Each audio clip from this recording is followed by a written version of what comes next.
Allez, مرحبا بكم. Bonjour à tous. Je m'appelle Bencherif Ibrahim. يعيطوا لي BBC.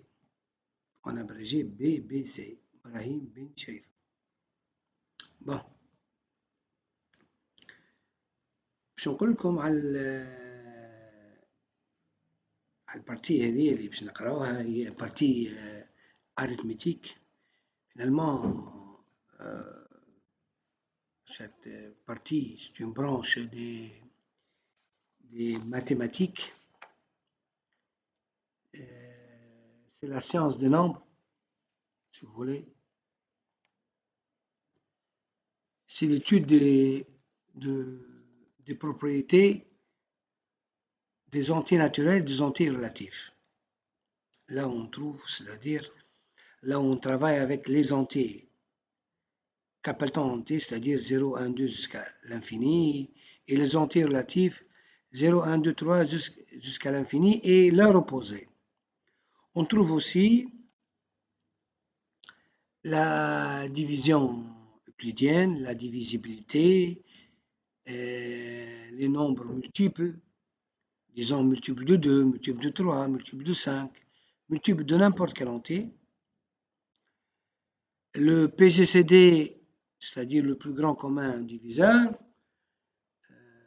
PPCM, plus petit commun multiple, les nombres premiers, les congruences, recherche d'ensemble des entiers naturels relatifs répondant à une situation donnée. Encore, les grands théorèmes, le théorème de Gauss, c'est un matheux célèbre, théorème de Gauss. Gauss, il est né en 1777, fin 18e siècle. Et le petit théorème de Fermat, on le trouve souvent dans beaucoup de sujets d'examen. La partie arithmétique, on la trouve dans beaucoup de sujets d'examen, notamment au baccalauréat mathématique. Il n'y a pas un sujet là où on ne trouve pas de l'arithmétique. Par exemple, en 2020, je me rappelle très bien, en juin 2020, on a eu un exercice sur l'arithmétique. Première session et deuxième session. 2019 aussi. Première session et deuxième session, je crois. 2018, 2017, 2016, 2015. Finalement, la probabilité d'avoir cette année un exercice sur l'arithmétique est presque 100%. Ça tend vers 100%. Bon, c'est pas probable. On ne dit pas que c'est un événement certain. Bon, une petite ouverture sur les probabilités. C'est pas un événement certain. Mais c'est très probable. La probabilité tend vers 1. C'est-à-dire, disons que c'est 99,999% qu'on va avoir un exercice d'arithmétique sur 4 à 5 points, c'est-à-dire un quart de la note.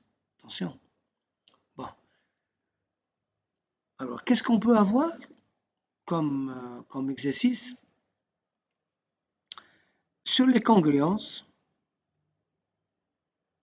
l'élément essentiel, sur la parité des entiers. Disons, qu'est-ce qu'un nombre impair? Un nombre impair, c'est-à-dire un nombre qui se présente sous la forme 2 fois k. Un nombre impair qui se présente sous la forme de k plus 1. Les multiples de 3, c'est-à-dire 3 fois k. Les multiples de 5, 5 fois k. Encore les nombres premiers. Le plus petit nombre premier, c'est 2. Le suivant, c'est 3. 4 n'est pas premier, il n'est pas divisible. Il est divisible par 2, si vous voulez. Il a plus que 2 diviseurs. L'ensemble de nombres premiers, c'est un ensemble infini. Là, aujourd'hui, à ce moment-là, on a trouvé un nombre premier qui compte 5 millions de chiffres. Vous voyez, les matheux cherchent encore à développer cette partie de l'arithmétique. Finalement, l'arithmétique, c'est la reine des mathématiques. Le théorème de Gauss, qui est un théorème extrêmement important. A divise BC, A et B sont premiers entre eux, donc forcément A va diviser C. A et B sont premiers entre eux signifie que leur PGCD égale 1. Le petit théorème de Fermat, encore en deux énoncés, si P est un nombre premier, alors n puissance P est congru à n mod P. Et si n et P sont premiers entre eux, ou bien si P ne divise pas n, alors n puissance P moins 1 est congru à 1 mod P. Voilà en gros, si vous voulez, la partie arithmétique.